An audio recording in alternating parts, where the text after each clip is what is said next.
What is up, everybody, and welcome back to Project Orion. I'm Steven, and I'm here with Mike. How do you pronounce it? FOTUS. Okay, I just wanted to make sure I'm not going to mess it up. Um, Different take on the podcast this week, or it's not really weekly anymore at this point.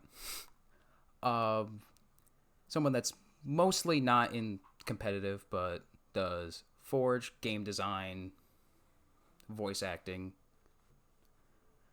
and just wanted to get a different view of the other side of the gaming world that I look into, but far too smooth brained to figure any of it out.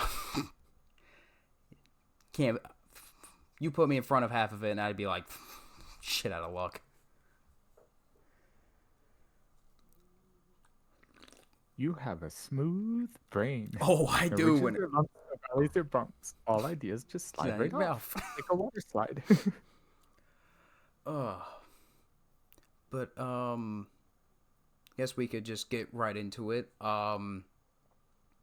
I've seen more recently your Forge stuff.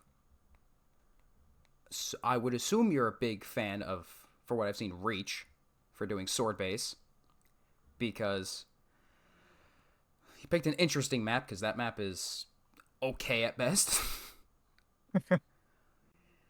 So, believe it or not, Reach is actually my least favorite next to Halo 5. We're pretty But similar with that. I think story wise, Reach is great. I think multiplayer wise, it is not good. I don't think it's now great. the maps were amazing. Oh, I think I yeah, think yeah. the level design, it was top tier. But the gameplay of Reach, it just did not sit right with me at the time when Reach came out. I was a classic Halo 1 through 3 enthusiast. I wanted to keep it completely at the classic gameplay. Didn't want any change, so I was not open to it. But I remember during the beta, when I was playing the Reach beta back then, I completely fell in love with Sword Base, and I'm like, this map is just so amazing. And since that day, after Reach anyway, from Halo 4 up, I have rebuilt Sword Base in every Halo game.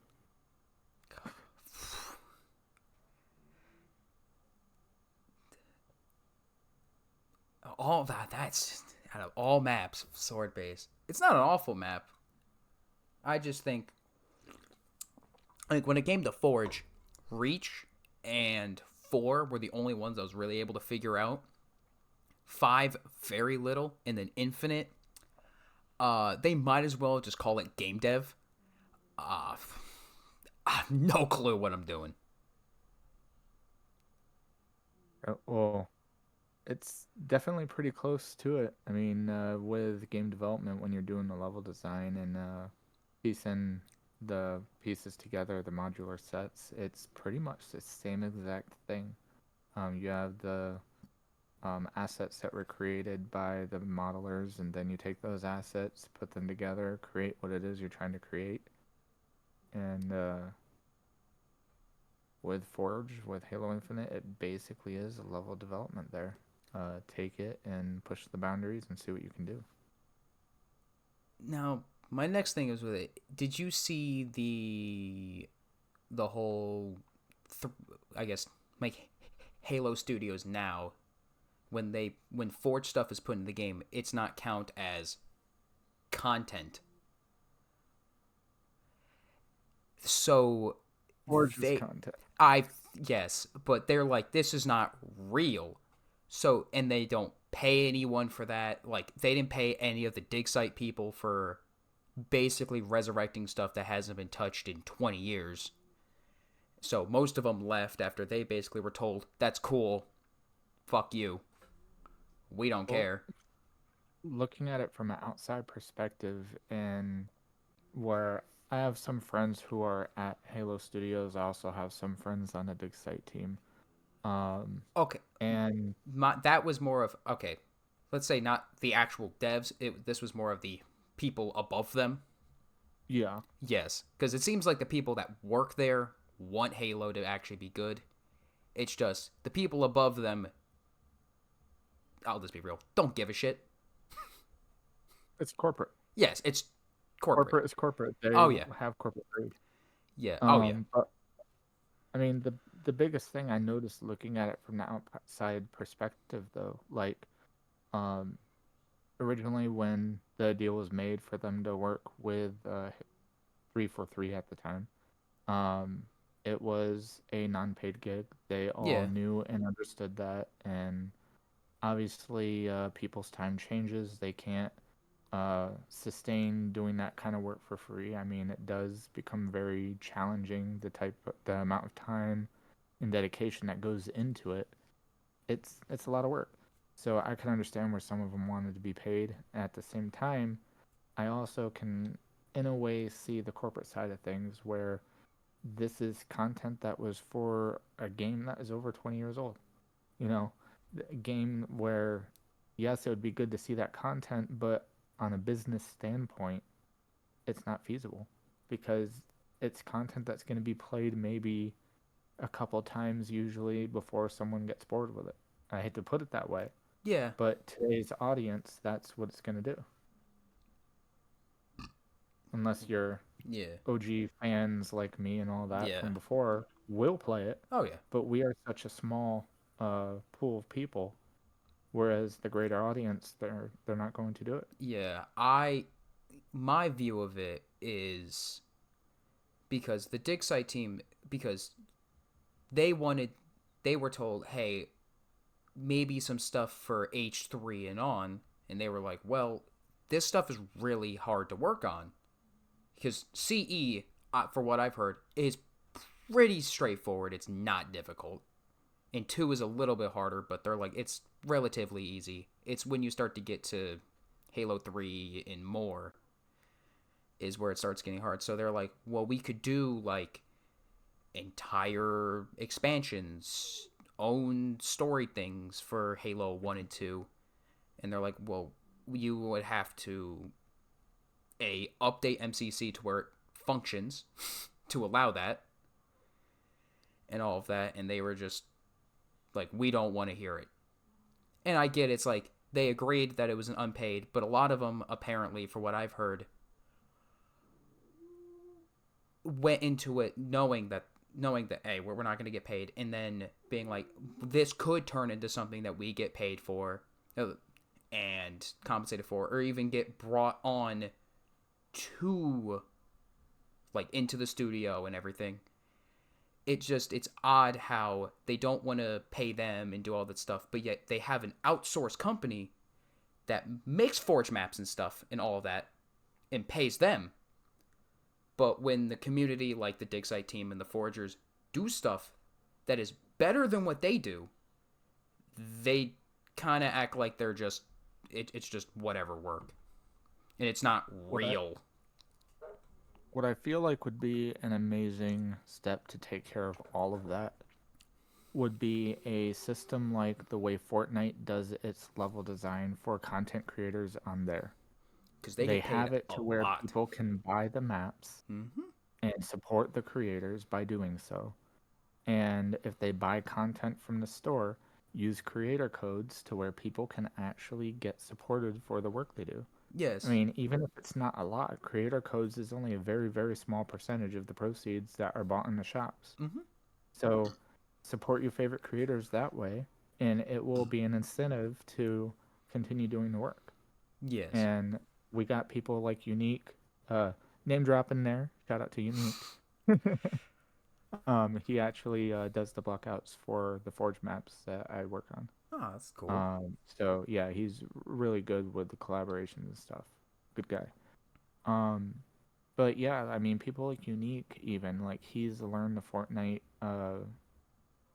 building tools and stuff, and it would be great for people like him, me, other forgers out there, just to be able to build something using Unreal Engine. I mean, it's gonna be a lot easier to update the next Halo titles that come out with it. Yeah. So it shouldn't be too much of an issue, really. Yeah. Because I've also seen how because Halo's always used its own engine, and I know some of the old Bungie devs were like, well, it was always a tech and a game studio, and they're kind of putting they're kind of saying we give up. Let's put the engine on somebody else. And they're like, why give it to somebody that already has all this stuff instead of you already have an engine, just fix what you have. Like I see both ways. I see it's like they want to make it easier on themselves and they want to focus just on the game and make it good. But I also see in the way that some people are like they're kind of just being like, oh, we fucked up. All right, let's just move on. Let's not fix what we have and make it our own thing. To look at that from a developer standpoint, I I think it was probably the smartest move they could have done. Oh yeah. And I mean, Unreal Engine, it has its own dedicated team, obviously, to update the engine, fix any issues, all that. Thousands of studios sit there and they utilize Unreal Engine every day, and they have to keep that clientele happy. So, with the constant updates, and especially with a game like Halo, it's going to need those constant updates, and that is not something that Halo Studios has the manpower to do, especially since the major layoffs that happened where, 300, 400 people were laid off, 300 or 400? Something like that. It was a large I think number. some people were hired back because they're adding content to Infinite and stuff, and it seems like they're working on something. But Infinite had some dark times. It did. I mean, if Infinite launched Content Complete from the start, it easily would have been one of the best Halo titles to release. Oh, I've said that. Like, I think at its core, I think Infinite is a great game. It's just when stuff as simple as my ping shouldn't go from 50 to 200 in 1 second, and it's like, it's definitely not my internet, and it's just game by game, or it's like just like simple tech things like all of a sudden a wall disappears. It's like, this is something that could have been fixed 4 years ago. Yeah. And it's like, I get that they were probably rushed at the end, but it's like, I would have rather them not been like, hey, we're going to release the multiplayer 2-3 months early and then the campaign. Yeah. I would have been fine if they just said, hey, we're going to spend these next 2 months trying to fix some stuff and then just release it all in December when they release the campaign. And I think it would have been a little bit better. I think this is taking some quotes that was mentioned previously from Halo Studio. And I don't think this is going to be the case with Halo Infinite, at least not anymore. But I do believe this is going to be the case with the next Halo title that's going to be on Unreal. Now, a quote that was mentioned in one of the forum posts before was, much like MCC, we want to bring everything over to Infinite eventually. So I don't think it's going to be the case with Infinite, but with Unreal, I believe that is going to be the case with the next title. Yes, I do think that they're going to fix a lot of what bridges they've burned and everything with the community. I do. And all the assets they have too, and this is another thing they said, that they have such a large pool of assets that can be used in Unreal. And the thing is with 3D models can be imported, exported, converted, all that kind of stuff easily. So if they were to take a lot of these models, they can easily update them into the next Halo and easily add content, Halo 5 models from the armors, Halo 4 models, Halo Infinite models, bring all of them over into the next title. People won't lose their cosmetics that way. Kind of like how CS does their cosmetic stuff from CSGO to CS2. They just bring it over. Yeah, they just brought it all over. You kept everything. Yep. And I think that is going to be possible with the next title. I mean, this is speculation, obviously, but it's a lot easier to update with Unreal than it ever was with Blam or a Yeah. lot of the other engines out there. I but I also see it in the way of Microsoft being, hey, don't have all their stuff transfer. People will buy it again. Everything's gonna be in I'll the buy store. FOTUS. I'll buy the FOTUS armor over and over and over if I have to. Yeah, there's definitely some stuff in Infinite where I've looked at and I'm like, I am not buying anything in the store, and they're like, there's really cool sniper models part of this bundle, and I'm like, God damn it, take my money. Fine. Like I did I that did with that for the the Halo H2. 2 armor. Yep. My thing is everyone's like, you spent $30 on armor, and I said, shut up. Yes, I did. I'll spend 100 on the FOTUS helmet if I have to. Okay, no, that's a little wild. Yeah, I've $100. already spent a few $1,000 easily on Halo Infinite. I Oh, have everything. I I get very picky with some of the stuff they add because they're like, we added a visor color to the shop, and I'm like, okay, I can hold off on this one. This one's wild. It's like, and then like I said, I like the exchange. I like how they added that from MCC. Too bad MCC's hasn't been updated in 2 years. Yeah. It's the same stuff. They only rotate out like the weekly stuff. Mm-hmm. And like I said, I just see Halo in the way of, I know Microsoft's gonna fucking put their greedy, grubby hands all over it and just go squeeze everyone for their money. Which Yeah, is I why mean, MCC stopped getting updates. It's because they wanted to make the points purchasable, and everyone's like, no. if you maybe just update it and people will keep playing, and they're like, nah. Well, they have to, and looking at it from the business I standpoint, do. they do I have to see. pay the developers. Yes, but it's also like people are already playing, like they're already getting their money from Infinite, and two, Mm-hmm. it's not like people aren't buying MCC. It's always on sale on Steam. Mm-hmm. So it's like, it's not like people aren't playing it. It's just, if it's, they just, even if they just did simple updates like, hey, we added some camos to the game.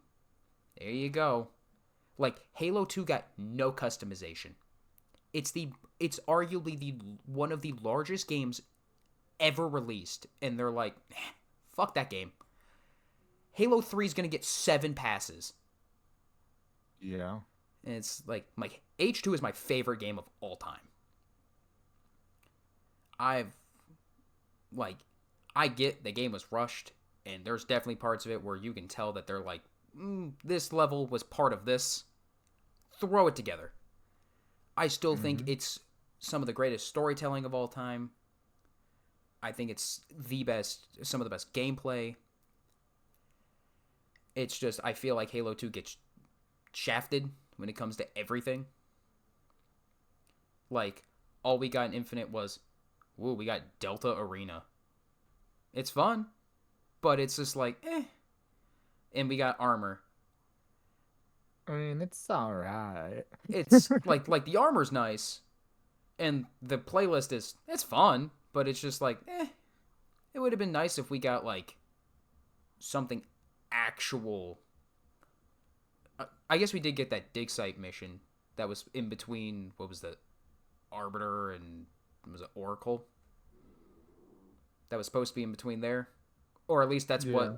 what it turned into. Which, truthfully, I actually have not played yet. I need to. It's the one thing I haven't played on MCC. Yeah, I have not tried any of the added content yet. I know it's pretty good, but I just don't have the patience to just install them on my PC. Some of them aren't very large. I know most of the CE ones are pretty small. But like I know there's some, like I think it's still some modder. I think some of the modders are still, they're doing Halo 3 anniversary. Mhm. They're doing a lot of the Halo 2 anniversary stuff and moving it over to Halo 3, and like trying Are to you up still able to see me? like the lighting and everything. Like they're trying to update it as much as they can. And I don't know if that's still being made. I know a very small. I think it's one person's doing Halo CE remake in Halo 3's engine, Hmm. and it looks gorgeous. But of course, because for what I've heard, Halo 3 is a pain to work in. There's like 2 levels done, and I think she's been working on it for it's like 3 years now or something. So you know how people were saying how FOTUS armor or some of the Halo 4 or 5 armors and all that, they just wouldn't fit the Halo Infinite aesthetics, right? Yes. Well, let me show you this real quick. Is it going to? I don't know if it's going to Let show it. There we go. me watch. Oh, oh, that looks fucking So, sick. right. So That looks it okay. definitely would fit in the Halo Infinite art style, regardless what people think. It It would. does. I think it was because Halo 5 had such a stylized art style. Right. I mean, it's just great. And Like that looks fucking sick. Like that looks awesome. right. Oh, I would. Okay, yeah, if they put that in the shop and they put a $30 price tag on it, I'm eating ramen for the week, but don't give a shit. I'm buying that. Right. Like, And shout out to I think it was Surasia that made the different uh methods of the Blender imports for Halo Infinite. So I believe it was him that did that. that So if looks if I got it wrong, I'm sorry, but I believe it was him. all right. We can move on for Halo for now. Like I said, I can talk about them games all fucking day. That's mostly like I said on my last episode. There will never not be a time where I'm not playing one of the games.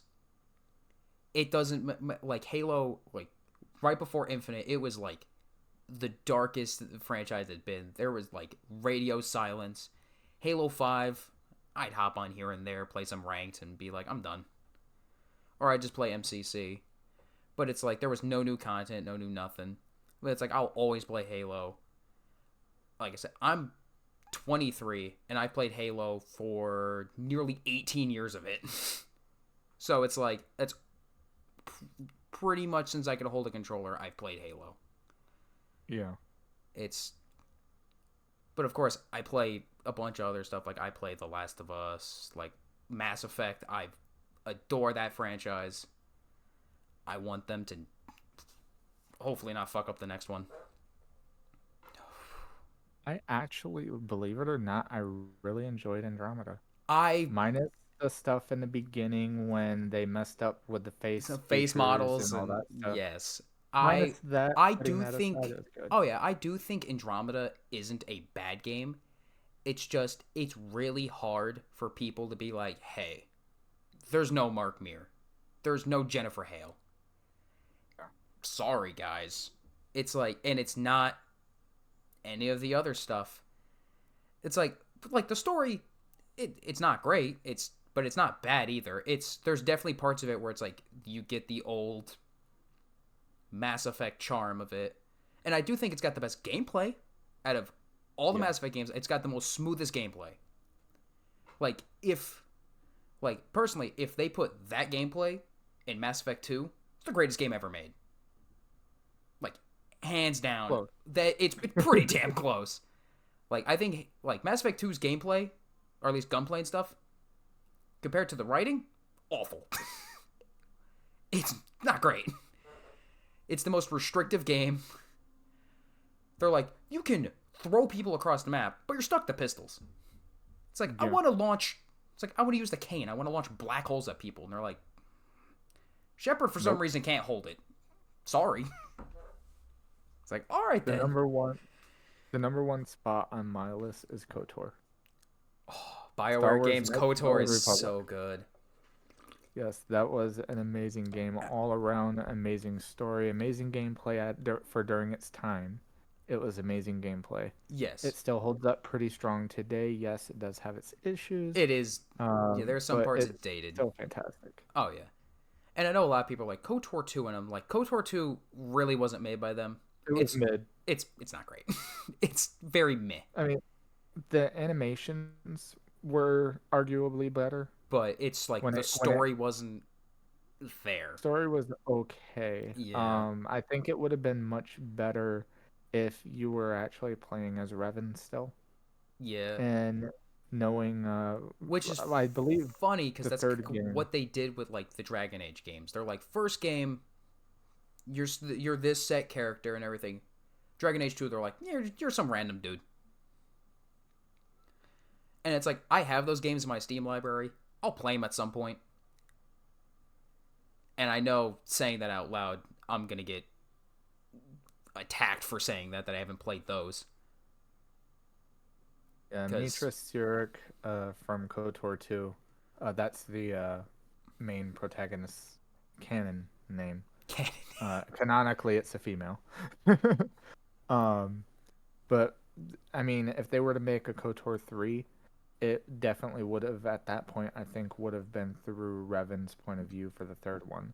Because you're tying both of them together, all three of them together. Which is, because I've been playing for the last few months the Old Republic.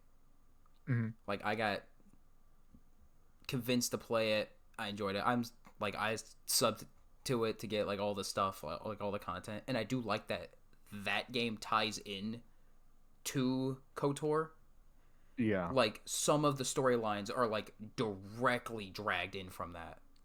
And I think that's really cool. And they're like, oh, this character. And I'm like, and it's really cool. I also do like that some of the characters, they're like, well, since it's like, well, Jennifer Hale, you were working on Mass Effect right around this time. You want to voice like 5 different characters in SWTOR real quick? Mm-hmm.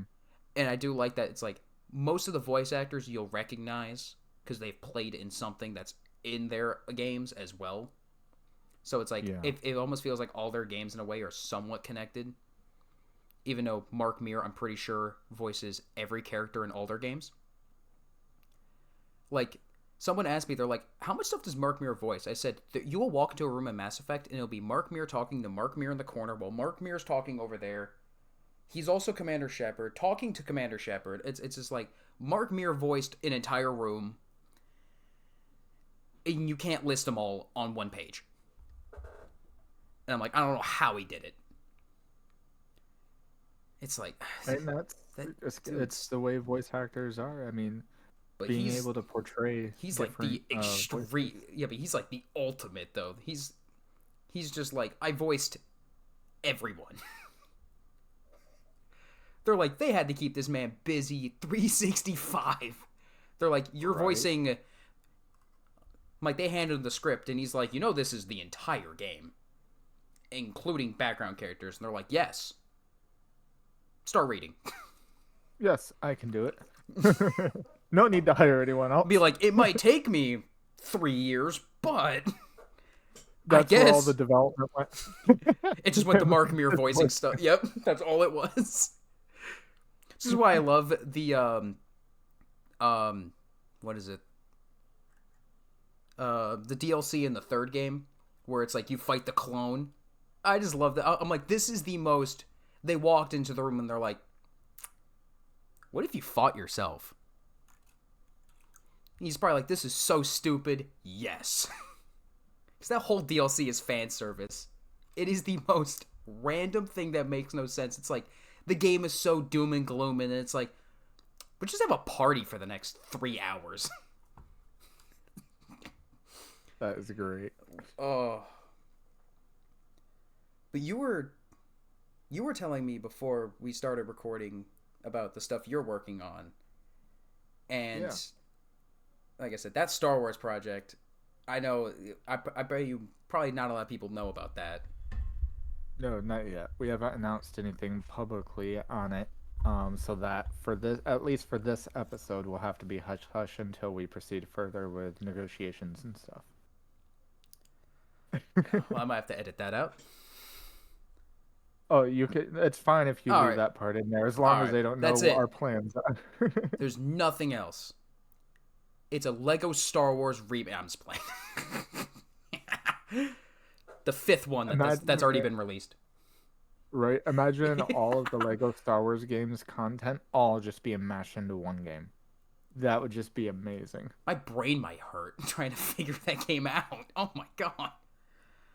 So would that just be Lego Batman teaming up with Anakin trying to fight Palpatine, Grievous, and like Lex Luthor? Oh, definitely. With like random cop from like the Lego City. That game would hurt my head. It'd be like, I don't know what I'm playing. It would be like watching a Fortnite event. Okay. That's pretty much what it would be, because those events are just like, here's something. Makes no sense, but have fun. God. Now, the one thing I can talk about is in regard to a original game that we are working on called Temple Zero.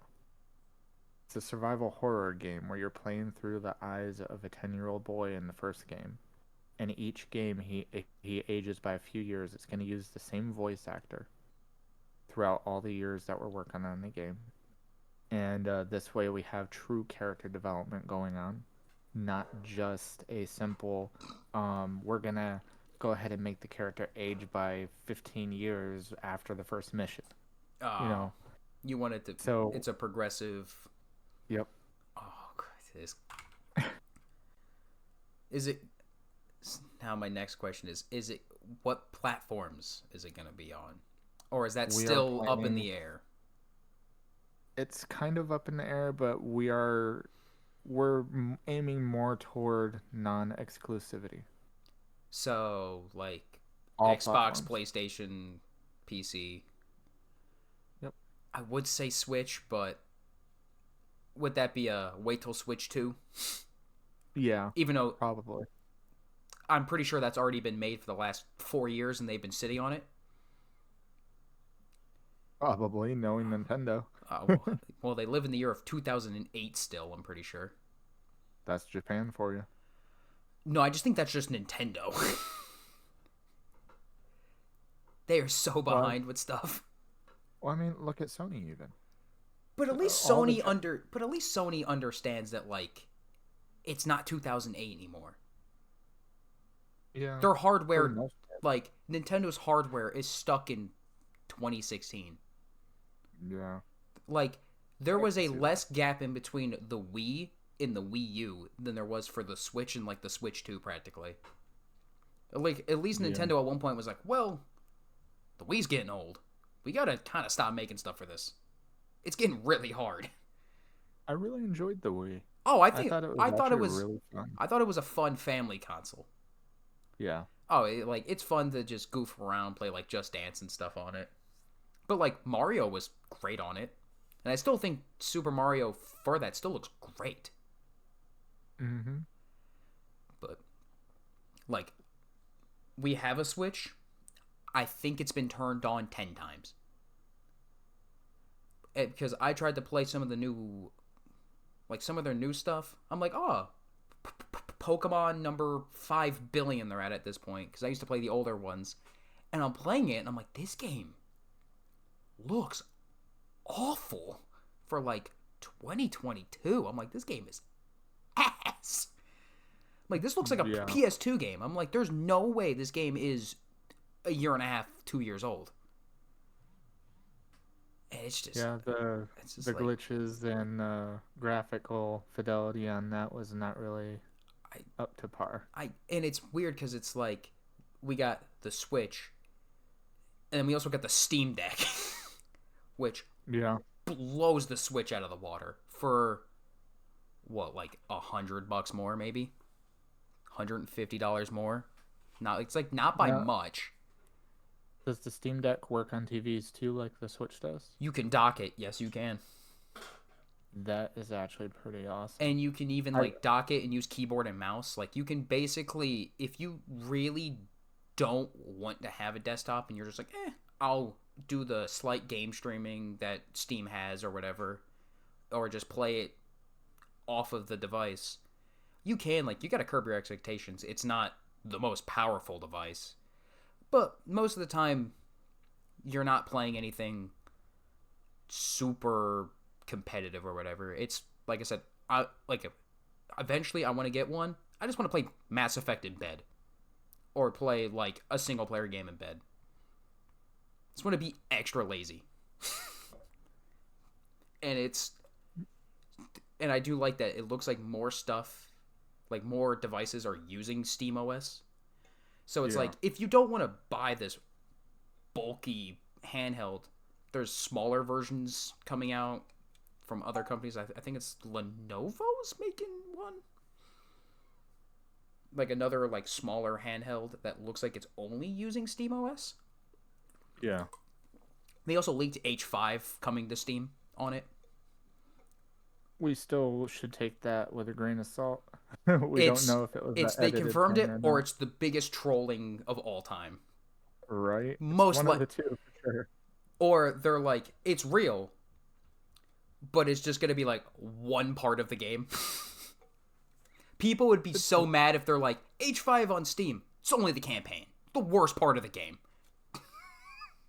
They're like, we don't care, that's all you're getting.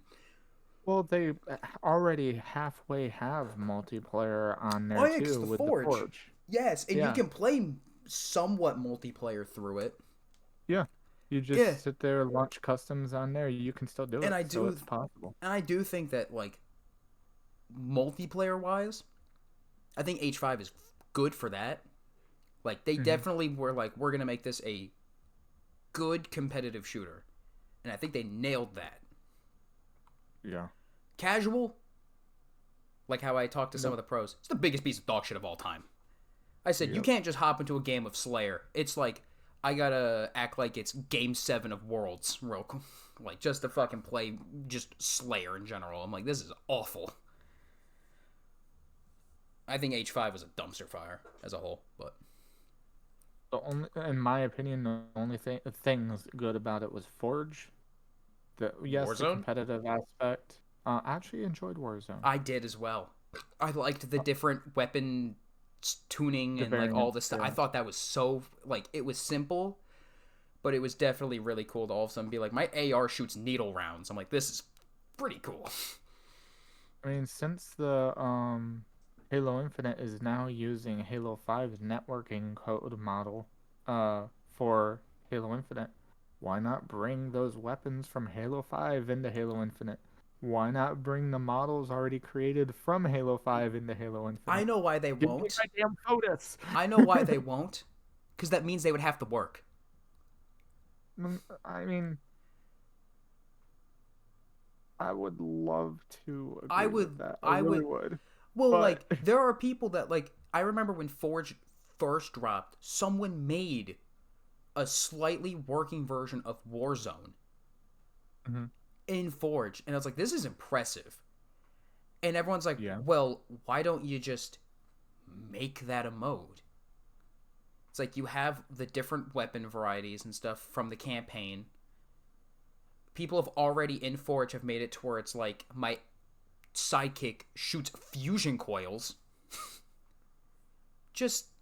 You already got AIs. It's almost all there. And they're just like, well, and then it goes back to the Forge stuff isn't real content. Yeah, I like I believe all Forge stuff to be real content. I mean, as well. And it just, the whole thing irks me is that they're like, we want to ask people to make these game modes and maps, and then just be like, well, it's not real content because we didn't make it. But then everyone's like, well, you guys don't exactly make anything for the game. All the content is Forge. Like, all the new maps are Forge, all the new game modes are Forge. That's the only support that is being added to Halo Infinite. Is Forge. For what it mostly looks like, the only thing that Halo Studios is adding is just cosmetics to purchase. Yes. That's what it seems like. And it's why it turns people off. It's because it's like, in one sense, they're like, oh, look at this amazing map this person just spent the last 300 hours working on to be perfect. But then in the next sense, they're going to be like, yeah, that's cool and all, but it's not real stuff. Oh well. Yeah, I can Like, kind of see that. like I have had some interactions with like the Forge Falcon guys. Yeah. They make full on games in Forge. And their stuff has been like front like stuff when it comes to like the playlists. And I don't know what their working relationship is with them and everything.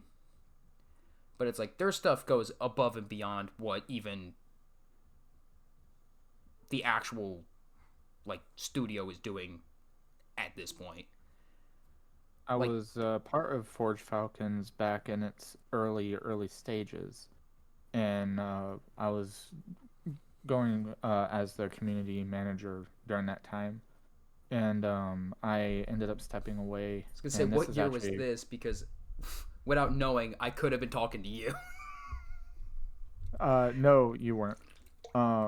But yeah, during that time, a serious issue had happened. My Facebook account had gotten hacked. My Twitter, everything was hacked. Oh shit! And some of the things they did led to an FBI investigation. Oh shit! So yeah, so I had taken myself away completely from everything, distanced myself from almost everything, and I had to make sure that that was taken care of first before proceeding through anything. And luckily, everything is now resolved. No major issues of anything other than my music fan page being deleted by Facebook. And That stuff can be replaced. well, yeah, well, Yeah, it's like, got a lawsuit going on against them for that too, because I oh had over shit! 86,000 fans, and that just destroyed my music business side of things on Facebook. So, Damn! Holy shit! I'm so sorry that all happened. That's I mean, that part, it's mostly severe negligence on their side. that. They knew about the issue 8 months prior to them deleting the page, and they never restored the page to my hands or anything, even though they knew about it. Why did it? Yeah, I know It it's a sounds like huge a lot thing. of stuff that's going on with like YouTube lately. Like YouTube pages have been like big ones, like very large channels are getting hacked and they're being basically like turned into like weird crypto channels and stuff. Hmm. And then it's That's like, exactly what happened to my page, cryptocurrency scamming. mm-hmm. And it's like, well, we got the channel back, but it's like until 8 million people had to like tweet at them or email YouTube and been like, you gotta do something. This Yeah, guy's been trying to get your attention through support, and the support AI is like, we'll try to do something at some point. And it's like, right. some of these people, this is their career, this is their job, this is how they make their money, Hmm. and you're kind of just like, yeah, we don't care. We're kind of just, it might get fixed. And it might not. It might not, and it's like, More but likely then it not. turns into like, uh, you would think YouTube wouldn't want to have any more legal issues because like some of these people could be like, this is negligence on your part. You know about this.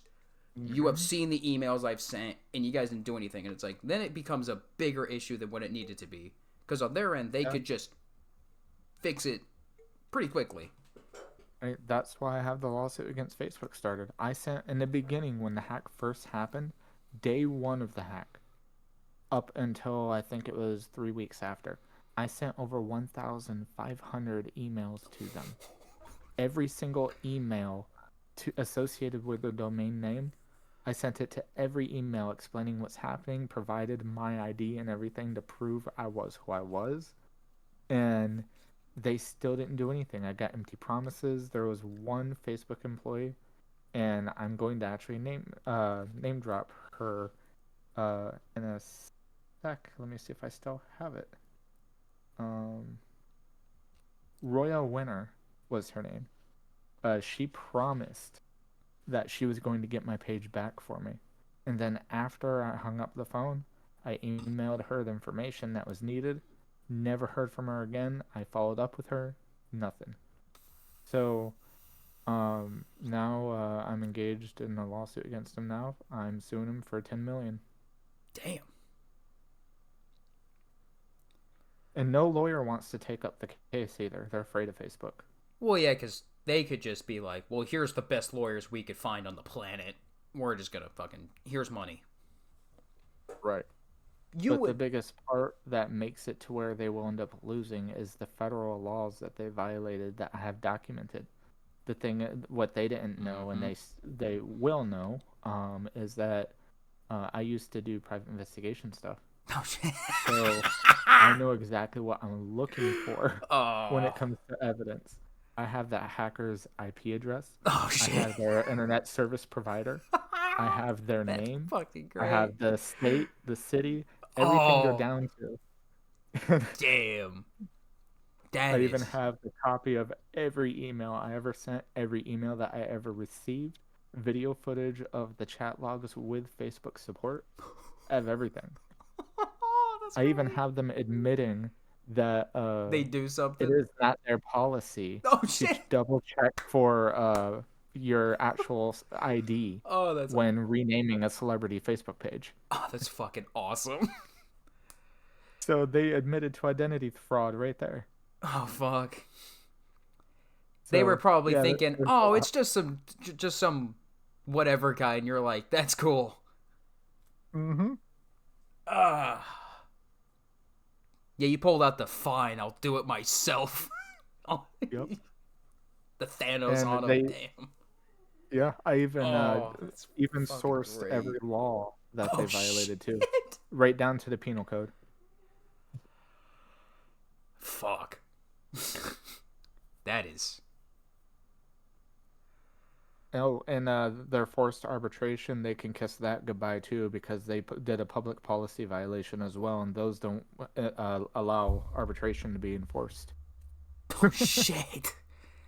Damn. So when it goes, it's going to go in front of the federal courts, not arbitration where they could sweep it under the rug. Sounds a lot better now that I don't really use Facebook. Yeah, I use Instagram, but it seems like they don't really bother with that app a lot anymore. They kind of bought it and were like, eh. They just say what you want, have fun. Yeah, that's pretty much what it is. I know a lot of people are mad at them because they're now kind of like, oh, you can pretty much say what you want and blah, blah, blah. Personally, I kind of think that's how it, to a point, should be on the internet. Or just in general. If you get offended. As long as it's not targeted harassment or hate, then I think it's fine. Oh, yeah. I'm like, because so many people, like, I think some people, they're too soft. Like, I've always, because, like, everyone's like, oh, I was like, nah, the things I'd hear online back in the day, I'm like, you'd get shot if you said it in front of somebody. I'm like, I slept with your mom last night. I've told the story. I heard some guy in a Call of Duty lobby load his M4, read out his address, and go, pull up. We all Google Maps it, and we're like, is this your fucking house, dude? And he's like, yeah. And I'm like, damn, we're playing Call of Duty, bro. Chill the fuck out. And it's like, nowadays, that won't happen. And I'm like, kind of miss the little wild west of the internet a little, when people just were just fucking out there. Yeah, like I have this Discord server that I ran and started. It's called The Reclamation, and yes, Halo reference. I know, that's why I was like. So the reason why I called it is because it's a movement I started to reclaim the community. It's not like because of the corporates, but because of the creeps online. And we have found at least 70 people that we are investigating currently. Oh, shit. Because of allegations that were made against them and actual evidence as well to support it. Damn. So what we're doing is we are taking track of the gamer tags, keeping track of all the messages that they're sending that has been reported to us, and we are expanding on the evidence until we have enough evidence to be able to bring it to the proper authorities. Damn. We even have You do more work than Microsoft. Right? We even have one officer that is actually part of the task force team on it. That's fucking great. Like, I barely fucking message anyone on Xbox. Because one of the last times I did, this kid wouldn't stop talking, and I said, "Can you please shut the fuck up?" And then I got communication banned. I said, "Really?" Wow. I was like, they flagged that as insensitive. I was like, I just told them to please stop talking. That had to have been pre-2018. Nope. This was Really? like on Xbox. This was 3 years ago. Yeah, because there was that one policy update with Microsoft where they actually allow swearing in the messages now. Maybe it's because he was like, I'm going to report this message for blah, blah, blah, blah. And I was like, Okay. this was So he probably found 2010. something in there. Dude, they wouldn't even look at this. Right. Back then, they didn't really care about what went out and what people said. I mean, if you trash talk, you trash talk. If That's what, that's why there's always that saying, it's like, talk shit, get hit. I'm like, yeah. But we can move on from that if you more talk about your like what got you into gaming, what wanted you to go into more game dev, voice work, music, etc. Well, music I've been doing since I was 12 years old. So I've been doing that for a long time. It was already second nature. Yeah. So as far as gaming, I started gaming back in 98. And I started on a game called Unreal. May 26th, Unreal Tournament? Don't just plain Unreal. Oh, before Unreal Tournament. Okay. Yep. Cuz So we were playing I think it was the beta that came out May 26th, 1998. Well, I think it was the beta. I can't remember if it was the beta or if it was the actual original release. But we started a group on there, and that became my clan, and we named it Triple X at the time. And after that, in 2004, Halo came out. Well, Halo 2 came Halo out. 2 came out. And so you never played CE when it came out? Oh yeah, I played that okay, solo, but not as a group. It was really hard to play multiplayer on that. Like, right? Like I have looked back on like how people played that online. Technical nightmare is what it seemed like. Spoofing the game to where it seems like it's LAN. The connection is so bad. It's like you're shooting here because the game has to register the shot. So you're shooting there, but the person is here. And it's just like, that's so rough. Because I know Halo 2, because my friends don't like the fact that I said the Xbox would have been, let's be real, a relative failure if it wasn't for big green guy shoots aliens. Yeah. I'm like, the reason why you bought an Xbox was to play Halo. It's why it came with the console. It's why they marketed it so much. And I'm like, and you know the Xbox Live you play wouldn't really exist if it wasn't for Bungie. They actively helped them make Xbox Live with the intent of the main game being H2 for it. So it's like, we really wouldn't have Xbox Live the way it is if it wasn't for that. The console would have been a relative failure. It's like, you didn't buy it to play Sega GT Racing 2001 or Jet Set, and I'm like, great games, but you bought it to play Halo. I mean, I miss Jet Moto for PlayStation 1. That was a good game. Real fun, you know? Oh, yeah. But it's like, that console, and my friends are like, you're just saying that because you love the franchise. I'm like, no. You can literally, like, look up stuff where it's like Bill Gates even being like, oh, yeah, this console would have sucked. There's a reason why it was built the way it was. Yeah. So, what ended up leading toward the game development aspect of it? Back in 2015, I got let go from a contract position I was holding at a company that I cannot disclose right now. Fair enough. But after the contract position was up, I'm like, I'm just gonna go ahead and start my own company and go from there. Well, 2016 2016 or so. Well, it was close to 2016. September 28th, 2015, my son had passed away. And from there, I kind of went into a deep depression. I stopped working on the game, everything. And I know you wouldn't know it now, but I ended up weighing over 329 pounds.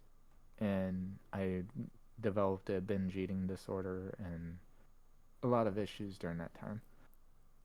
Well, it wasn't until roughly 2022, I want to say, when I actually started finally getting back to my old self. And now I'm getting everything back into the works again and continuing development on the game. And I now have a team of roughly 15 to 20 people. But I wanted to do it for my kid, and I know that this would have been the kind of game that he likes because he loves survival horror games, and I actually will be having a Easter egg in there with a 3D model of him in it. And I'm going to use AI to clone his voice to be able to put his voice lines in. I got no issues with AI being used for something like that. Yeah. I mean, for any other purpose, I don't like really using AI. Same. I think AI is not great. I think it can be useful for certain things. Yeah. But when it's being used to make things easier, it's not as... I think it takes away from some stuff. Yeah, I mean, like, for instance, like, AI art. That, no. No. Because most of the AI art, let's be real, it looks like shit. It looks like shit. It just doesn't look good. It's rare that I've seen one where I'm like, this looks decent. Yeah. Like, as far as, like, 3D modeling, I could kind of see it as a quick, a start I like for it a 3D model. Like, as a tool to at least get it started. Help a little, yeah. Yeah. Or, like, even if it's, like, someone that isn't fully understanding of all of it yet, like, I would need all the training wheels under the sun. And that's where I think AI could be useful for someone that's just figuring it out. I can do buildings and create, like, for instance, a dresser, beds, simple structures like that I can make with AI, no issue. I mean, not AI, 3D modeling, no issue. But when it came to, like, sculpting humans or, I'm not very good at that with 3D modeling. So I can kind of see where AI would go good with starting it and then maybe fine-tuning it to where it would look much better or fixing certain areas on it. Or if I didn't have the money to hire a 3D artist to be able to do that for me, then I can kind of see that too. But to me, overall, I do believe AI to be more of a half-ass way to do the work that should be done by a human. Yes. I think AI should be used for meme stuff, jokes, all that kind of stuff. Yeah. That I'm perfectly fine with. Like those, like the presidents play this or whatever stuff. I think that's just the funniest stuff. It's so stupid, but I'm like, it's so stupid, it's funny. Right. I'm like, I'm okay with this. This is dumb. But like if it's Donald Trump, Obama, and and other one, Biden all being friends. Friends. Yeah, the funny thing is, I wouldn't be surprised behind doors if you put them in a room together, that's exactly what it would sound like. To a point, I'm like, oh, this is 100% what it would sound like. If they, like, to a point where I want them to sit down and someone be like, I want you guys to rank, I don't know, fast food places. It would 100% sound like that. And I'm like, this is... Yeah. Because I know for a fact, Donald Trump would be like, oh, hell yeah, let's do it. He'd be like, I'm down. This is going to be like the best burger. Most wonderful burger I've ever had. It's S tier. I'm like, oh yeah. Like I said, I'm fine with AI for that stuff. Or like, if a dev team is like a few people, you need it to do this or that. Whatever. Like, there's a game on my Steam list. It's made by one guy. All of the voices in game are AI and stuff like that, because it's like, it's kind of hard for him to do everything. But the game it's huge. Like, it's described as like Space Mountain Blade on crack. And it's... I'd have to check that out. It's... Send me the link after. I will. I'm looking on my Steam library. It's popped up right on the screen. Whatever. You can friend me on Steam, people. What is it called? It's... My Steam is just FOTUS. Spaceborne 2. Yeah, it's called Spaceborne 2. It is made by, if I still remember, one guy. And he's put a lot of work into it. Like, it's definitely janky. Like, you can tell it's like, yeah, this is one guy trying to figure it out and, like, make everything on it. The game, I think it's like $15 or whatever. It's like, not really expensive. And it's a lot of stuff. It's really impressive how much he's like, oh, yeah, I'm going to do all this stuff by myself. It's like, dude, this is a long. What is it called again? Spaceborne 2.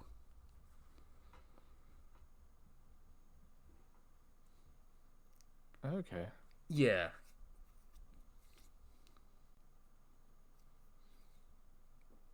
I'm gonna have to see if I can get a hold of this person.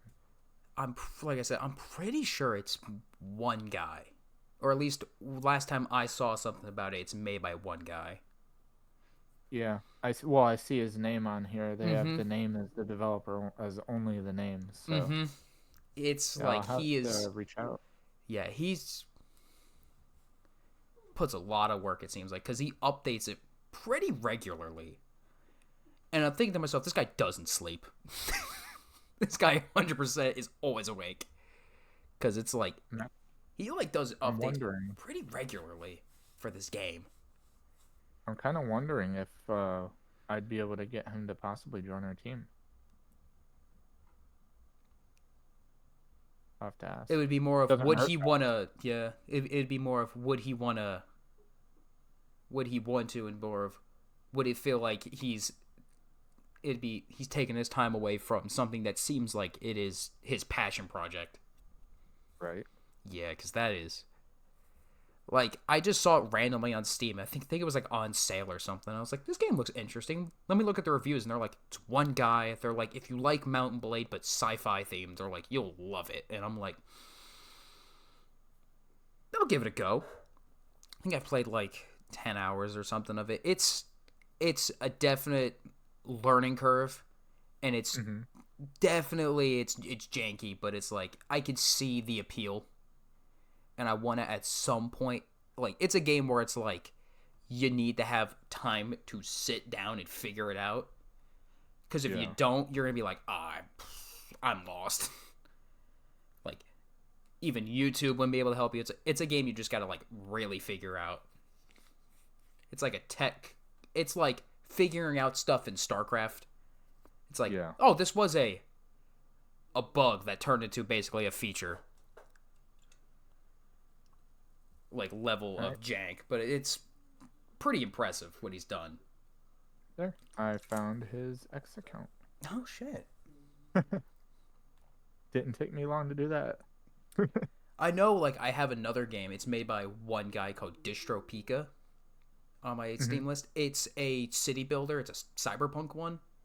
It's a small, like, little game. It's made by one guy, and he does, like, little increment updates and everything. And he's like, yeah, there's no end goal. It's just have fun building a small city, doing different stuff. And I'm part of his Discord. He seems like the most humble, down-to-earth guy, like, ever. Yeah, And it looks like he he makes looks it, like like, an on a actual guy. tablet, too, which makes it a little more impressive. Like, you put, like, a screenshot or something. He's like, oh, I'm working on, like, the traffic system. And I'm like, is that, like, a Windows, like, Surface tablet he's working on? Like, there's no way. So I know we were talking about a little bit about with what I do. So you do the podcast. How long have you been doing this? This, since about, oh, God, June of 2024, maybe July. Like, I went to a Halo land. It was a small one. It was Titans of Orlando.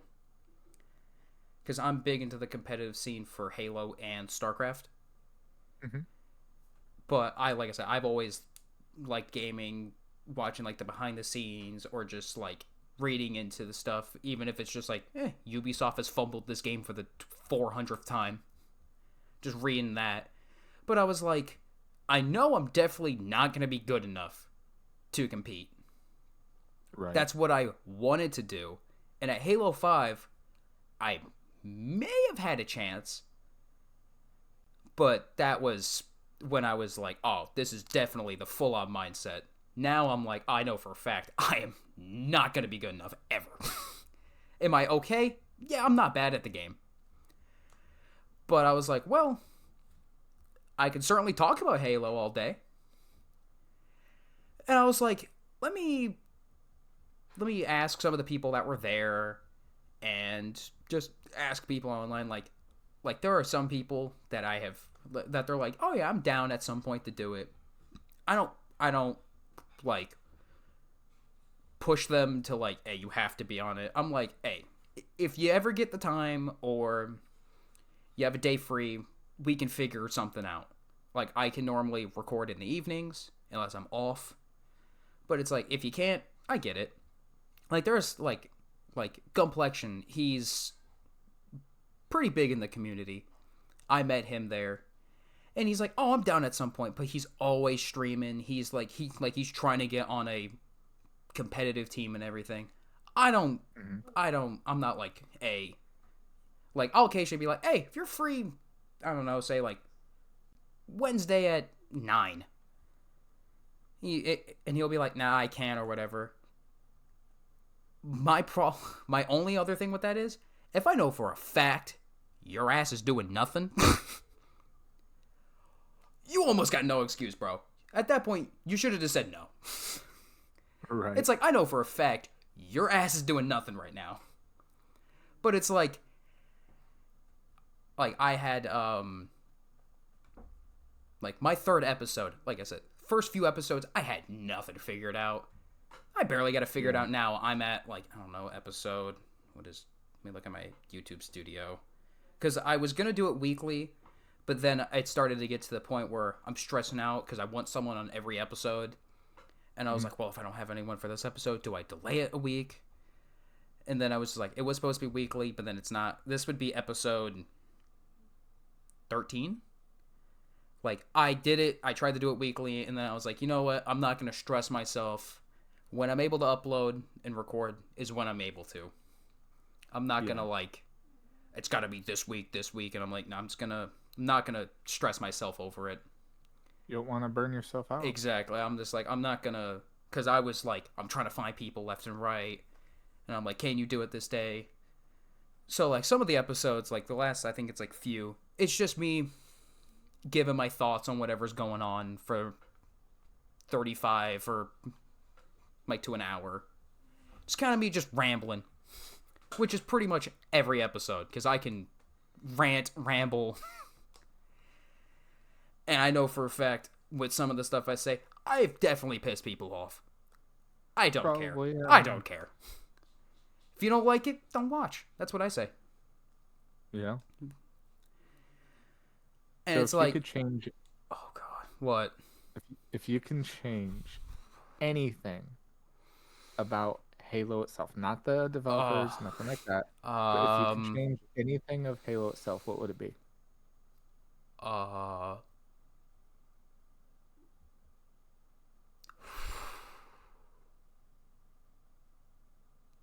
Halo 3 released as a full package. No cut levels, no nothing. We got the Guardian Forest fight. We got the Forerunner City. All of it. Or even Halo 2 being the complete game that it was meant to be, which I do say that I would want that, but then we would have gotten H3. It just would have ended. Because Halo 2 was supposed to go CE 2, and then that was kind of it.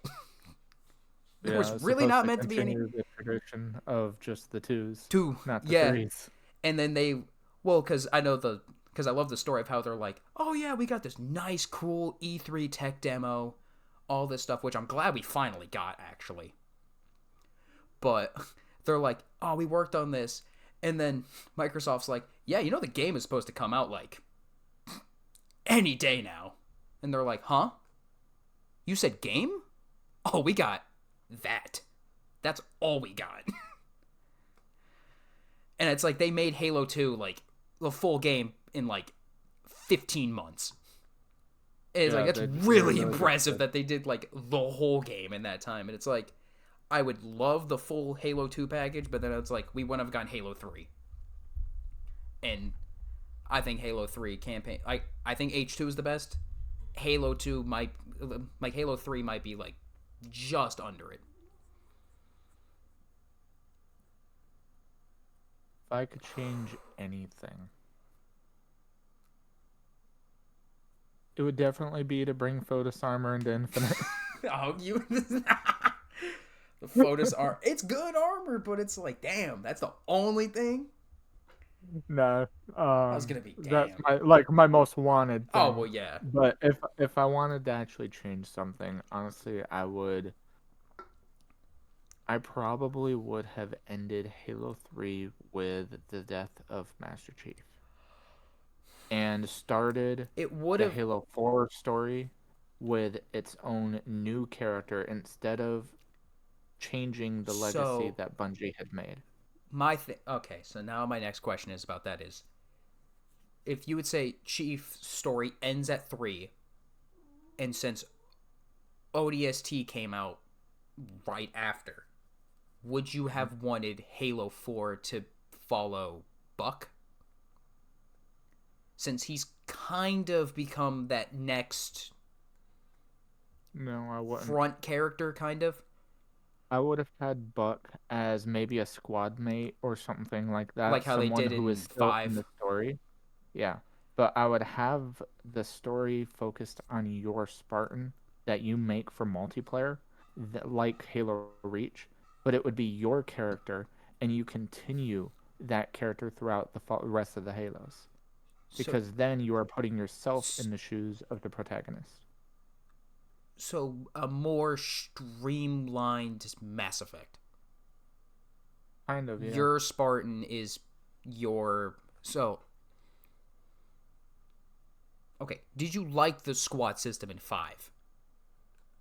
It was okay. I think it would have been better for Republic Commando's squad system than Halo 5's.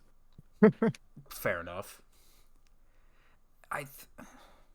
I personally would like a new RTS Halo game. Like Halo Wars 2 I think is great. I got it recently on PC. Oh no, I got Halo Wars 1 on PC recently. Yeah, that game plays a lot better on PC than it does with a controller. And I think those games play great with a controller. But RTS is built for keyboard and mouse. Like I said, I love StarCraft. I'm awful at it, but perfect. What's your completion status on the Halos? Like, achievement-wise? I more have, like, achievement... Like, certain achievements I want to get. It's not like... Getting all of them in MCC, I would have had to start a while ago. And I got a decent amount of them, but it's just like, I don't got to... Like, I want to get Lasso Master at least... at some point, Because I remember when, like, that achievement was, like, the thing, and everyone's like, oh, there's, like, 50 people in the world have this achievement. Yeah. And I'm like, but it's like, I gotta play Halo 2 on Lasso. I don't think I could survive that. That I game have is... all the achievements in every Halo. You are... That is... I don't know if I could do that. Like, me and my friends attempted Halo Reach 2 is on the worst. Lasso. Oh, Halo 2 is... It's the most unneededly difficult game ever. It's like, there's no reason why a brute is like, that's a nice rocket. It bounced off me. You're dead now. And I'm like, this is awful. Like, my friend didn't believe me when I said Halo 2 is the hardest...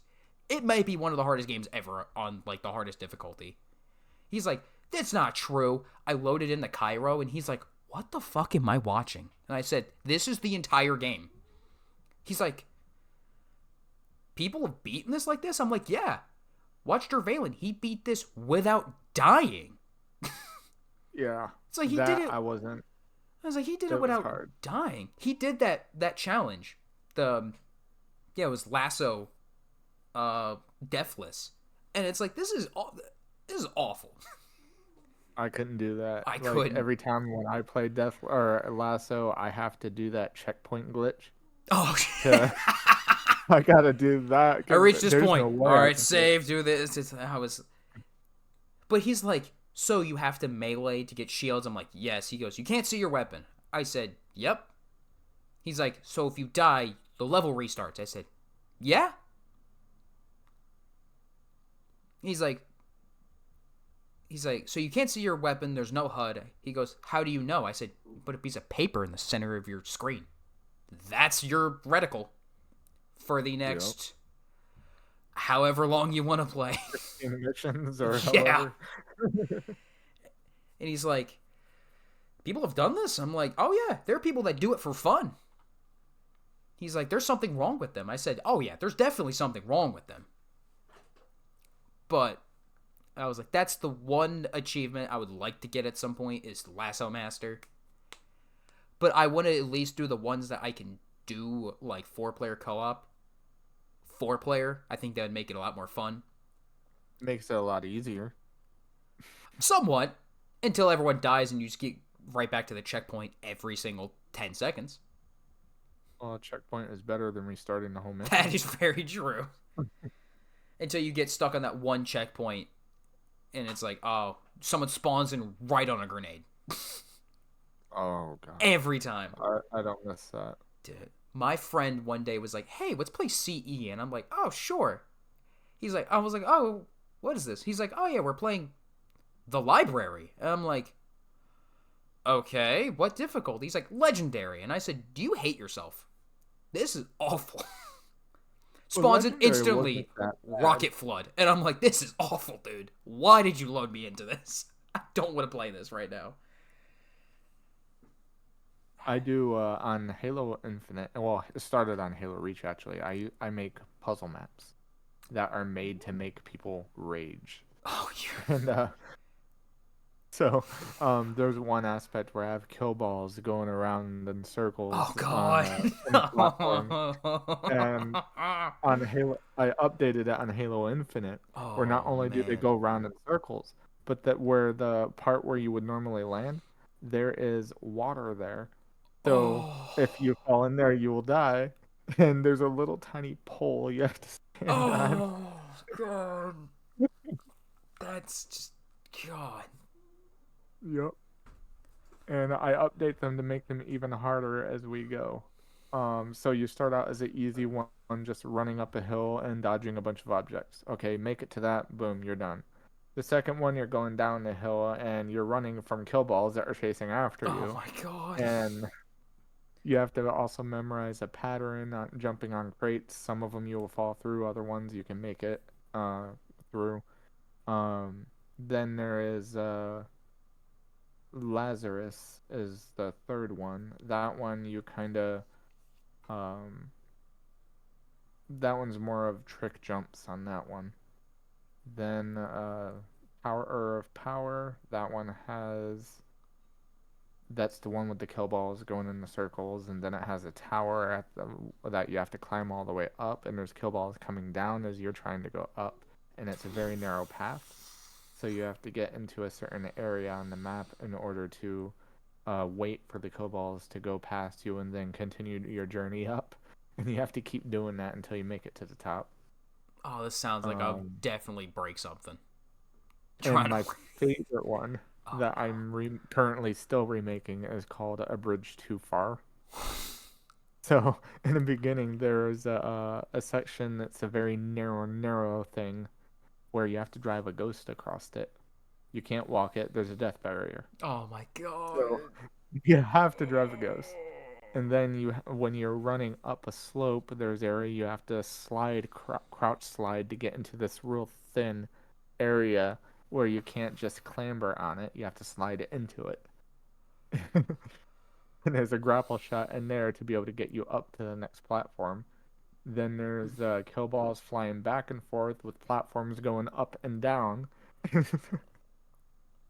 Then there's a fusion coil landmine bridge that you have to go across. So, yeah, I make rage quit puzzles. That is quite the rage quit puzzle. I might break a controller on that one. That sounds, and I don't normally slam them, but that would be the one thing I'd be like, nope. Yep, they only get harder from there. I'm still working on some. There's one I'm gonna make even harder than that one, which is the hardest one I made in Halo 4, and that one was called Beyond Belief. And you have to ricochet a sniper bullet to hit a landmine to unlock a certain door to be able to go through that.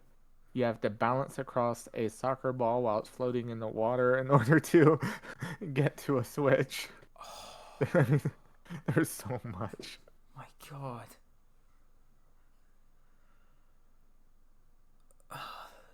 Might have to try them out. God. Those seem rough. And what's funny though is those are what my clan members all have to pass in order to get to the next set of ranks. So the easiest one up and go, they pass that one, they graduate to a set of 4 ranks. When they get through those 4 ranks, they have to do the next puzzle to graduate to the next set of ranks. Oh my god. So I call them trials.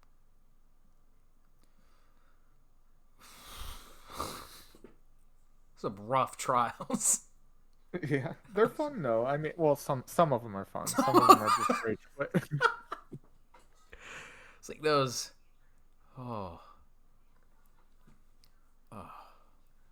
Okay. I would never put my dogs through that.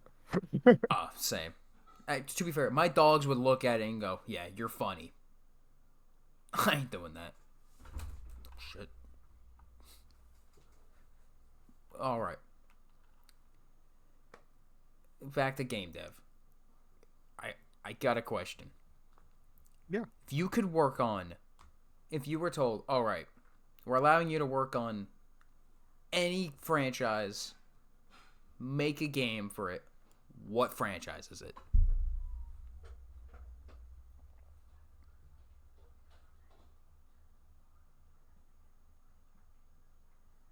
I would say it would be a toss-up between Star Wars and Halo. What? Definitely. What it would be? What kind of Halo? So, this is something I was actually talking about with my studio on doing a fan-made Halo game. Kind of like how what is it? I forget what the group is. They're doing that flood horror game in Unreal Engine.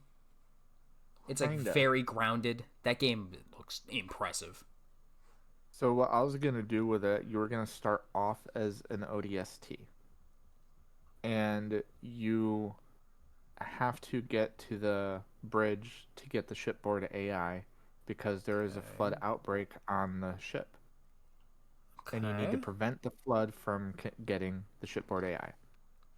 So you make your way through whatever challenges and stuff you have to go through, but you start to get infected along the way carrying the shipboard AI. You pass it along to a Spartan, and that Spartan never makes it to the end either, but they get the shipboard AI onto an escape pod in the end, and they eject the escape pod. So they were able to keep it out of the enemy hands, but ultimately everyone was sacrificed. I was basing kind of You're off of one of the books. Loosely off of one of the books. my brain when you said it goes to a Marine slowly turning, my brain went to the Jenkins storyline in the Flood. Yep. There's I forget what ship it was, but there was a ship that was completely hijacked completely by the flood, and that's kind of the storyline I wanted to go with it. Oh, that's And I the can't Oni remember the name. ship or whatever. I'm blanking. Oh my god, it was a short Yeah, story. It wasn't because then it was turned into like a small like animated comic. yeah. So I can see that actually doing very well as the actual game.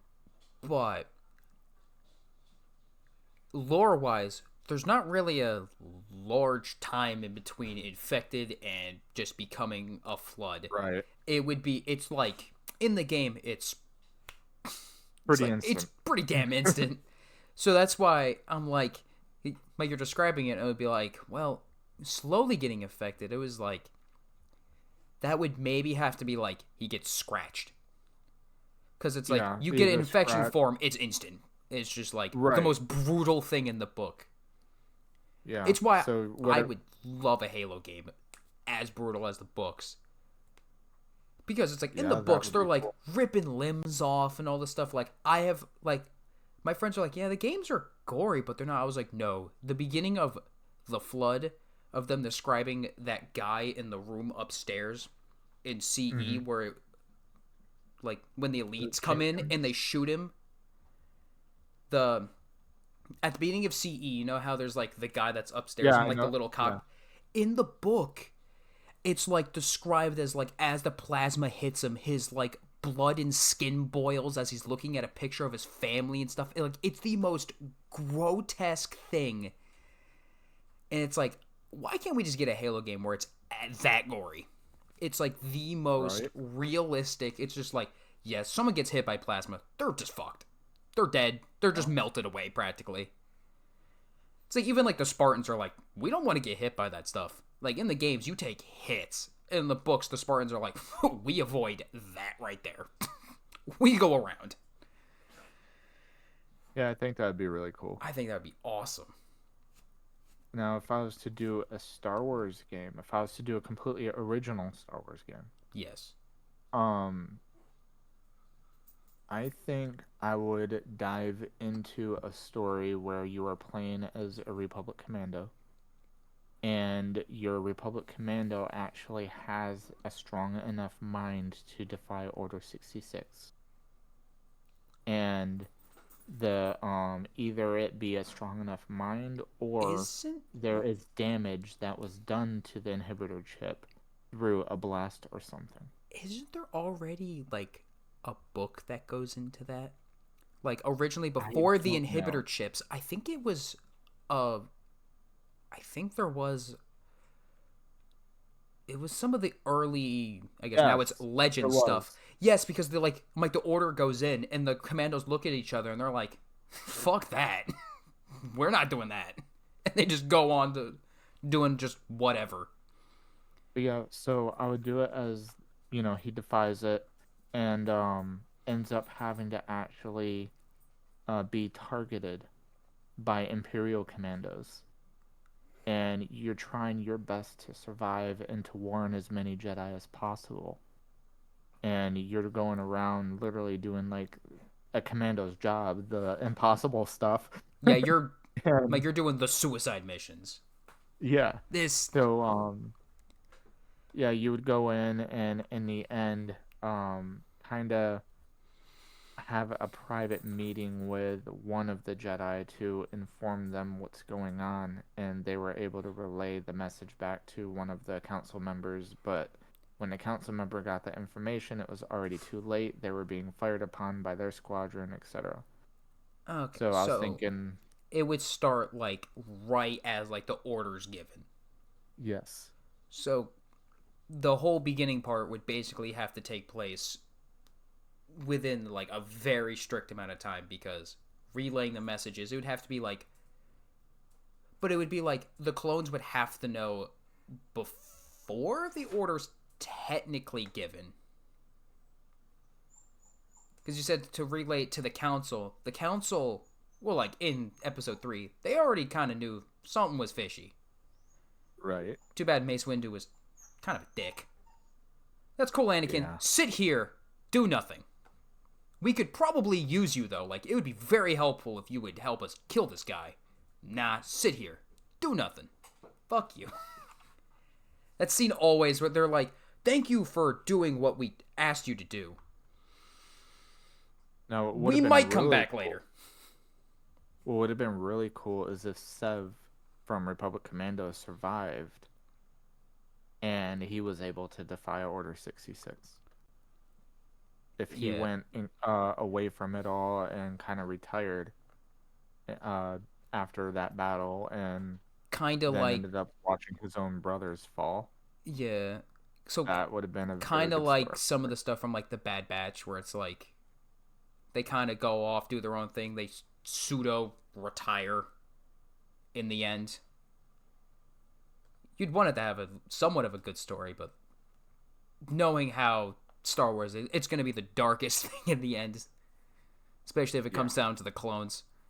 I do like that in some of the, like, I do like the old idea of it to where there's no inhibitor chip. It's just like the clones are like, well, we got to follow this order. We might not like it, but if we say it out loud, we're going to get shot. So we kind of just have to go along with it.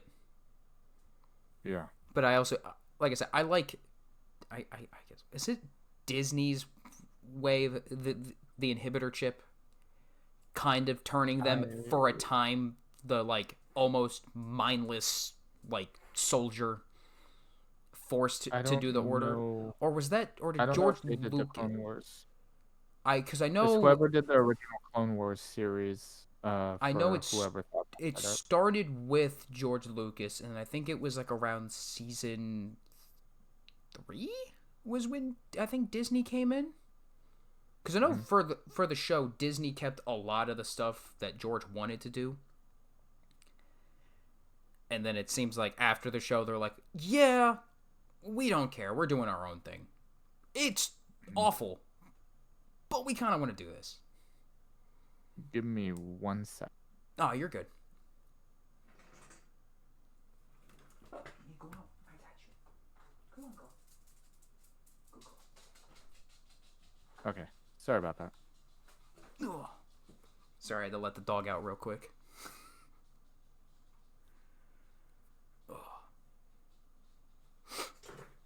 But yeah, I do have to get going here very soon. Oh, you're good. Yeah, we've been going for. Really, thank you. Oh no problem. Like I said, Yeah, what's up? Maybe in the future I could come back on. I'd love to chat again sometime. Oh, of course. I would always be down to talk about honestly whatever.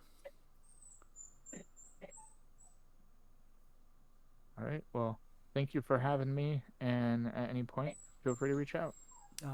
I will. Thank you for taking time out of your evening to come on and talk. It means a lot, because I know you're definitely busy. So for you to make an hour and a half out of your night to talk about the most random shit, it means a lot. It's fun. I mean, I like talking about Halo. I love talking about games in general. So yeah, that's a lot of stuff I like talking about. Like, I could have even gotten into movies, but that'd be for a whole other time. Oh yeah, that'd be for a whole other time. Oh, but all right. Anyway, so thanks for having me again, and I'll talk to you at some point soon. Yeah. Same here. Cheers. Peace. Hey, like and subscribe for more. This outro was being recorded the next day after recording the episode. I would like to say thank you, FOTUS, for taking time out of your... at the time was evening. And, I will see you all in the next episode. Like and subscribe for more, of course. And peace.